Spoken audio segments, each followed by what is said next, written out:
One thing that I have experienced since my mother died on August 22nd, 2018, is that it's difficult, if not impossible, to really communicate with anyone who hasn't lost a loved one.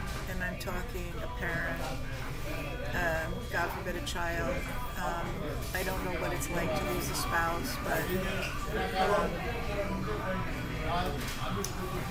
something tells me that the deepest losses are blood relations, first blood relations, so father, mother, child, sister, brother.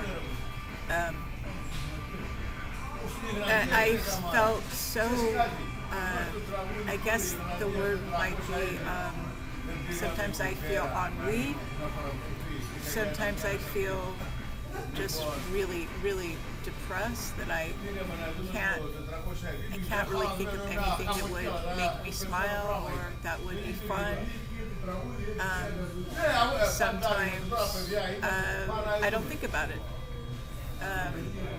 After she died, I noticed pretty soon after that if I could watch a sitcom, particularly a Frasier, because I was in the UK and Frasier was on a loop then every day.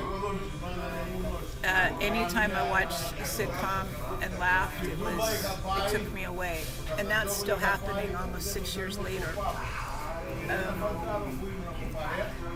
You don't feel the same. You don't. I mean, I think the biggest problem with how people respond to you after you've lost a loved one is saying so many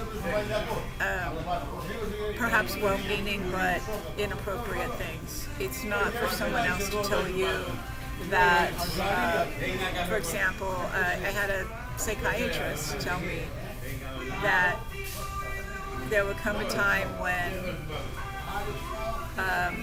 I would look back and instead of a tear, there would be a smile. Well, that's a little simplistic because the tears still come. The tears come unbidden. And oftentimes, if I do smile, like earlier I remembered a habit of my mother's, which I don't remember what it was. But I'll remember, her peccadillos and I might smile. But that doesn't mean that I'm not hurting inside or that there's not a tear right behind the smile. There usually is. There's usually a tear. There's usually a deep feeling of emptiness, like I feel right now talking about my mom. I don't know why I've had to feel so alone in this process. I don't know why. Maybe humans are just uncomfortable with the idea that we're mortal and that anybody who hasn't lost a parent doesn't want to think about their parents dying, which I understand. But I would have given my lunch for a year if just one person had called me out of the blue and said, I know it's been a few years, but you lost the person most important to you. Tell me how you feel. It was the day before Mother's Day when my bus driver said, "How are you doing today?" I said, "Well, I'm not doing too good because tomorrow's Mother's Day and I don't have my mom anymore." And he said, "Oh, I'm sorry." I said, "She was a wonderful person." He said, "I'll bet she was."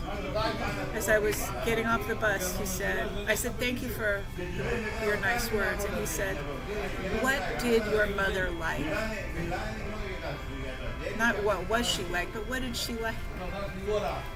Nobody has asked me that.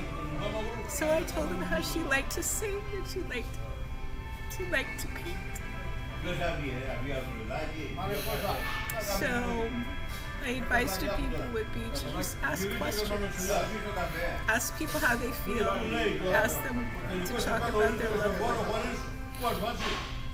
In my case, she was, we believe it was malpractice. It was sudden, so I'm not saying that's worse or better. I think it all sucks. To be honest, I feel, not to be honest, but I don't know what I would have done if Mom had cancer and I had to, suffer for months worrying about her.